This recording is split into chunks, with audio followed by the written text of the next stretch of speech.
You're about to hear some fascinating stories of daring escapes, tragic accidents and breathtaking cunning. They all happened here at Her Majesty's Tower of London. Now, the whole point of building a fortress like this is obviously to protect the occupants from attack by invaders. But one day it protected them from something else just as dangerous, namely the Great Fire of London, 1666. So what we're asking today is, how much of the Tower of London do you think was damaged in the Great Fire of London? Was there a fire in London? Yes, you must have heard of the Great Fire of London. Oh, come on. Surely. Have you? When most of London burnt down. These people are taught, ask this guy. I would have thought perhaps 50%. 50%? Half of the tower. That's quite a lot, isn't it? How much do you think burnt down? None. None, you're thinking? That's controversial. What about you? Quarter. A quarter? You're going for a quarter? That's quite a lot of it to have burnt down. Mind you, you do notice it's made out of stone, don't you? Yeah, well, that's what I thought. Just thought I'd mention it. I don't think it really came round here. It was down in the city, so it would have finished, a few metres down there, I would have thought. So you think it survived? It probably survived that. There was a fire in the 1830s. That might have affected it, but not As a matter of fact, the tower was not even slightly singed by the Great Fire of London. After all, it's surrounded by a stone wall, in stark contrast to the wooden fire hazard that was the City of London in 1666. The wall preserved a little bit of Tudor history in the form of the Queen's House.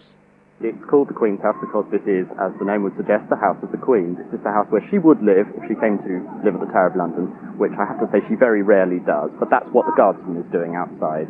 So she owns this house? Yes, I thought she owned the whole thing. She does own the whole thing, but this is particularly her house. This is the royal palace, if you like, within the tower. Since Her Majesty rarely lays her hat here these days, the house is used by the resident governor of the tower. But the building is a bit of a gem, because it's one of the few examples of a Tudor house left in the capital. It's extremely rare in London because of the Great Fire of London, 1666, which naturally burnt up all timber buildings. The Great Fire didn't get as far as the Tower of London. They were terrified that it would, because at that time the tower is the principal store for gunpowder, and if the fire had got inside, the explosion could have been enormous. It could have devastated far, far more of the city than the fire actually reached. But they managed to prevent that happening by actually taking down the houses in the area around the tower and creating a windbreak, and the fire eventually burned itself out. It's lucky that the house did survive because it's steeped in history. It's the house built for Anne Boleyn by Henry VIII. It's thought to be the oldest Tudor house in existence. Some of the big names in British history have been inside its walls, sometimes under rather unpleasant circumstances. One of the most spectacular events to have happened here, really in the tower's rather gory past, happened in the beginning of the 17th century in the reign of James I. Guy Fawkes, one of the gunpowder plotters, was interrogated by the council in there. Now, we don't know fully how his interrogation went, but documents do survive which show his signature, both before and after his interrogation, and I'm sorry to say that there is a great difference in the quality of his handwriting between the two, from which we assume that he was put on the rack or submitted to some other form of torture. Well, that's pretty nasty, isn't it? That's fairly nasty. This is how they came up with the torture theory. I normally sign my name like this. You can probably work out that it says Vince Rogers. Now, if after a short period of time I began to sign my name like this, you may start to think that there's something wrong. In fact, you can be fairly sure that something unpleasant has happened to me in the intervening period. It's the same thing with Guy Fawkes. And they got out of him the names of his co-conspirators. Apparently the whole story came out, and he eventually, with his conspirators, died a very terrible death.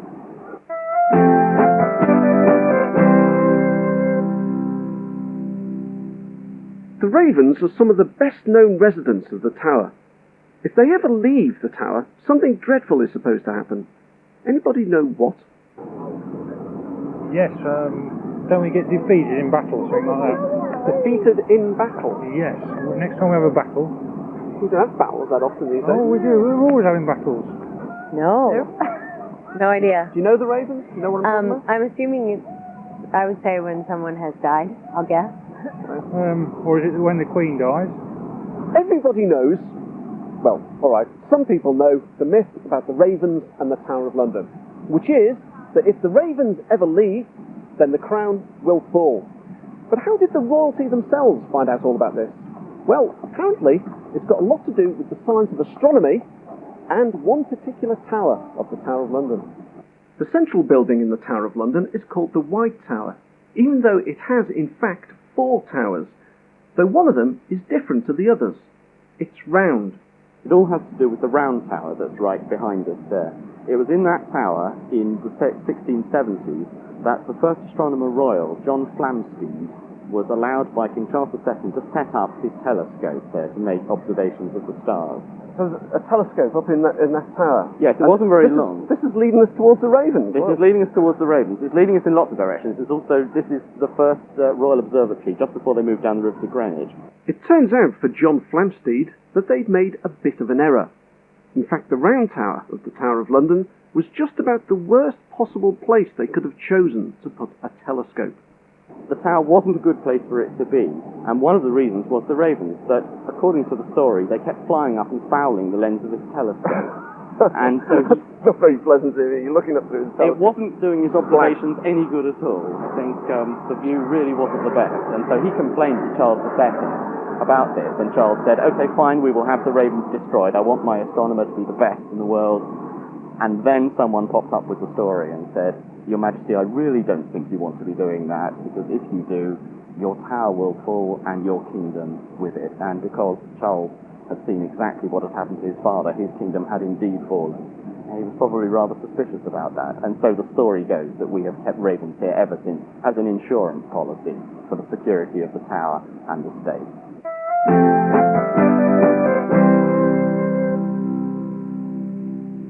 I'd like to raise the subject now of cross-dressing at the Tower of London. Have you ever found yourself wearing a dress at all? No.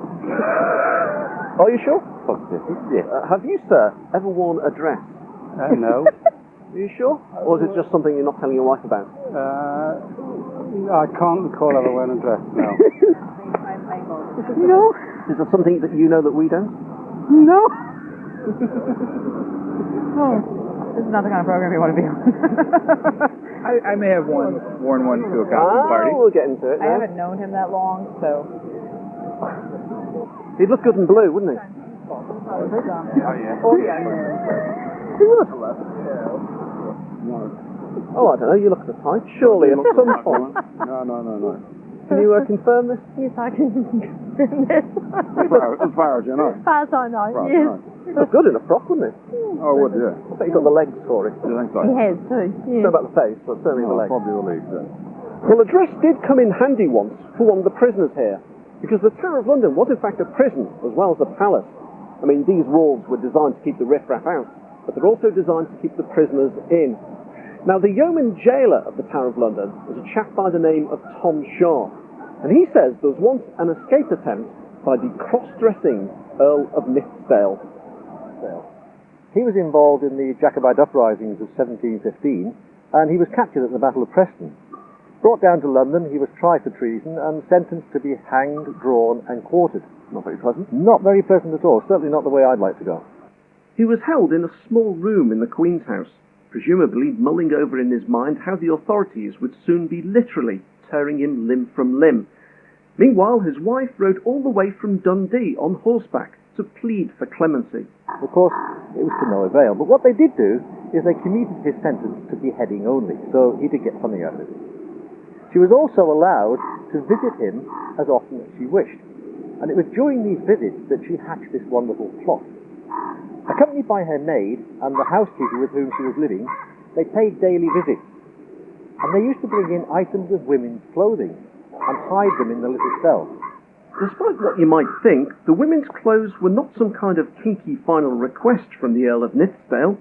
They were part of a cunning plan. The evening before the execution date, all 3 ladies came in, and they started going in and out of the room at various times, thereby confusing the poor old guard sitting outside. He didn't know who was in the room and who was out of the room. Lord Nithsdale dressed up as a woman, which was rather difficult, because he was over 6 feet tall, and he had a big ginger beard.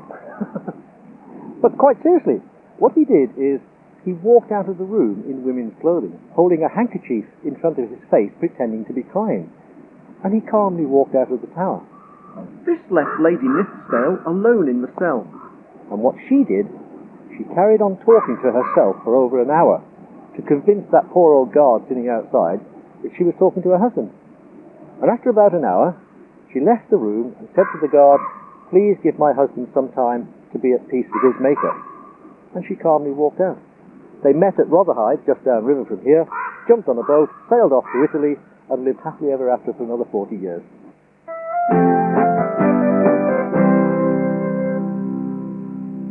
Still to come, why the crown jewels are literally first class, and the lord who died with a smile on his face. That's coming up after the break.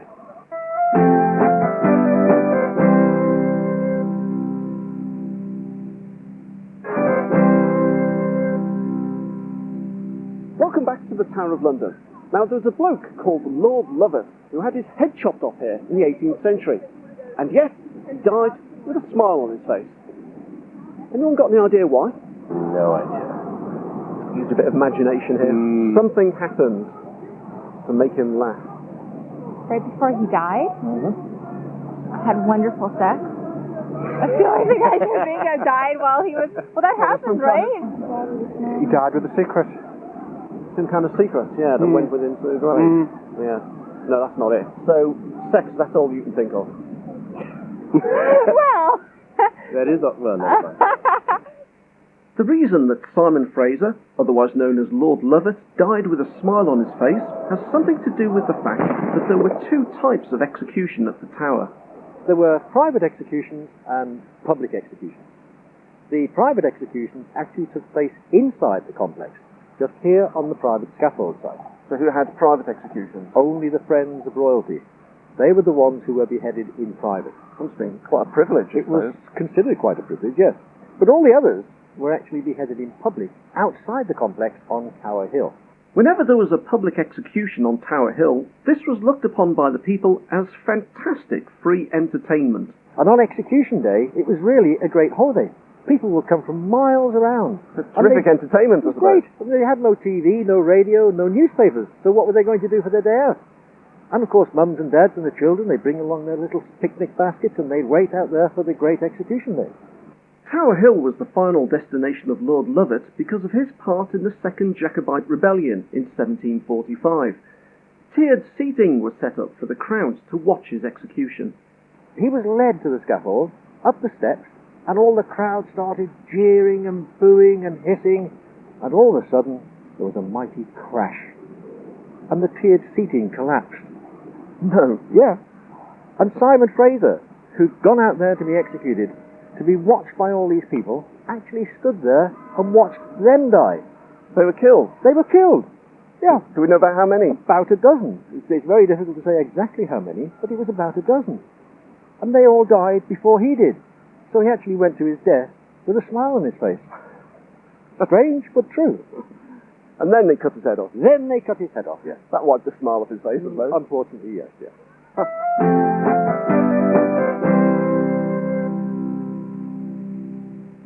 For many unfortunates, the last thing they saw on this earth was the axe being wielded by the executioner. You would imagine that the condemned would be praying that the axe is sharp and the axeman can do his job in one clean motion. But axes weren't just for cutting off heads. They also told you the news. Tom Sharp is the yeoman jailer of the Tower, and the axe is the badge of office for him and all his predecessors over the centuries. The jailer would always accompany the accused to their trial at Westminster normally, and they would travel by boat. On the way back, the jailer would sit in the prow of the boat, and by use of this axe, he would signify the verdict of the court. For example, if the axe was pointed towards you, you were guilty. If it was pointed away, you were innocent. So that was it, that was the sign of whether he was innocent. That was the sign of this very axe. It was like your medieval news at 6. For all the people on the banks For of the all river. the people on the banks of the river, it told the verdict of the court. And this particular axe is no replica. It's told a fair few headlines in its time. This is the genuine axe. This axe accompanied Anne Boleyn, Catherine Howard, Lady Jane Grey, Walter Raleigh. All those very well-known people were accompanied to their trial by the jailer of the day and this actual axe. The Tower of London has a chapel, and that chapel has something quite unique. In fact, if it was in a game of poker, it would be in a very strong position. It's got 3 queens. It's called the Chapel Royal of St. Peter ad Vincula. Buried inside are Anne Boleyn, Catherine Howard, and Lady Jane Grey. By anyone's standards, that's a large proportion of queens. It is if you look at it at today's standards, but if you go back to those days, this is a royal palace and fortress, and this is where enemies or people who displeased the king were brought. They were executed here, therefore they were buried here, rather than taking them outside the walls of the fortress, bury them within the walls. And as this is a chapel, it's the ideal place to bury his enemies or people who displeased him. Because they're buried in this chapel at the Tower of London, that means that each of the 3 queens was executed here. Let's hear their stories, starting with Queen number 1, Henry VIII's second wife, Anne Boleyn. Well, Anne Boleyn, as far as I'm aware, she wouldn't agree to a divorce. The king basically wanted a son, and she could not produce a son. In those days, rightly or wrongly, they believed that if a woman ate the right food, took the right exercise, she would produce a son. If she did other things, she would produce a daughter. And as we know, she produced a daughter, therefore it was her fault that she couldn't produce a son. Queen number 2, the 5th wife of Henry VIII, Catherine Howard. Queen Catherine Howard liked other men, basically. She had a number of affairs, the last one being with Thomas Culpeper, and for that reason she had to be executed. Again, she wouldn't agree to a divorce. Queen number 3, the Protestant alternative to Catholic Queen Mary, Lady Jane Grey. Lady Jane Grey, they say, was not the rightful heir to the throne. She was the niece, I believe, of Henry VIII, not the rightful heir to the throne. The rightful heir to the throne being Mary Tudor, Bloody Mary, who was Henry VIII's eldest daughter. And she wasn't queen for very long, was she? 9 days. It took Mary Tudor 9 days to realise that the army, the country, and everybody else was on her side, and she came back and reclaimed her throne. And that all took 9 days. That's why we say that Lady Jane Grey was uncrowned Queen of England for only 9 days. And they are the 3 queens who are, to this day, still in the Tower of London.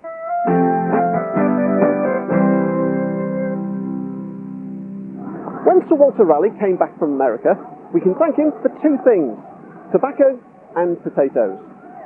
Not so sure about the tobacco personally, but anyway. Now, how did Queen Elizabeth I reward him? Well, she threw him in the Tower. Probably the best known prisoner of the Bloody Tower was the famous Elizabethan navigator and explorer, Sir Walter Raleigh, imprisoned in that tower, ladies and gentlemen, for nearly 13 years for his part in a plot to overthrow King James I after the death of Queen Elizabeth. Sir Walter Raleigh was a well-known and popular man in Elizabethan times. He was a soldier, an explorer, and a poet. In the 1580s, he became a firm favourite of Queen Elizabeth I, but things began to sour, especially when he got one of the Queen's ladies-in-waiting, Elizabeth Throgmorton, pregnant. When the Queen found out, she was furious, and she threw Raleigh in the Tower of London. He languished in here for almost 3 months, and then, of course, he was released and went about his business. Then, in 1603, King James VI of Scotland became James I of England. This was to be a very significant event for Sir Walter Raleigh. Now, King James wasn't a popular king. He was the son of Mary Queen of Scots, and it's thought that Raleigh was involved in a plot against him. Whether he was involved in the plot or not doesn't make any difference. Arrested, tried for treason, and sentenced to death. Fortunately, because Raleigh was such a popular figure, they let him off the sentence to death part. They just locked him up. In the prison here for 13 years inside the Bloody Tower. For the first 5 years of that imprisonment, he was in prison there with his wife. Torture. His next adventures involved an ill-fated expedition to South America and attacks on the Spanish. The Spanish used their influence to have him arrested again for treason. He was immediately arrested again, brought to Tower of London. He was in here for almost 5 weeks. Then he was taken to Westminster, and there he was executed. His head went off the London Bridge, and his body was placed in St Margaret's Church, which is right opposite Westminster Abbey, and that's where his body lies to this very day. And so Raleigh, 3 times in the Tower, and all that. Thank you.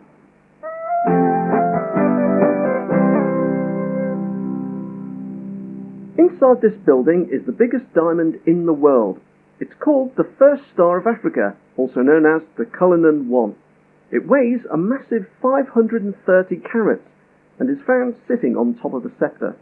This diamond was found by the Premier Mine in South Africa in 1905. It was actually given away by the Transvaal government. They gave it to King Edward VII as a birthday present. Of course, the problem they faced was, how do you get a diamond that big and that valuable all the way from South Africa to London without it being stolen? Well, what would you do in their shoes? Put guards. Guards on it, yeah? How many guards? 10. Many. 10, 20. 10 or 20 guards. That should just about do it, shouldn't it? Heavy guns. With guns? Yep. Hide it in private bits? I don't know. Hide it in where? Forget it. Oh, I know what you mean. Yeah. You do. It's actually a bit too big for that. Is it? Yeah, well, it's about the size of a pineapple practically, so I don't think so. Yeah, you wouldn't want to do that. So how did they get this huge diamond safely from South Africa to London? Well, with the answer, here's Jewel House Warden Tom Raper. What they actually done was, it sounds unbelievable, but they actually sent a heavily guarded convoy ship with a decoy on board of the diamond, but the real diamond was actually sent in parcel post. It was considered safer and quicker to get it to England, and apparently that's what happened. They posted it? They posted it. Let's get this straight. They posted a diamond, which is what? That big? It was weighed approximately 1.33 pounds in weight. And they just stuck it in the post? They stuck it in the post.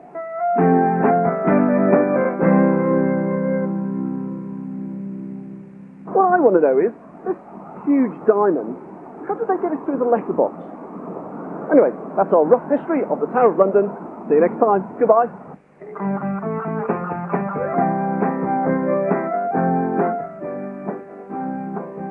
In just a few moments, Horizon tackles another aspect of contemporary life. That's next, here on UK Horizon.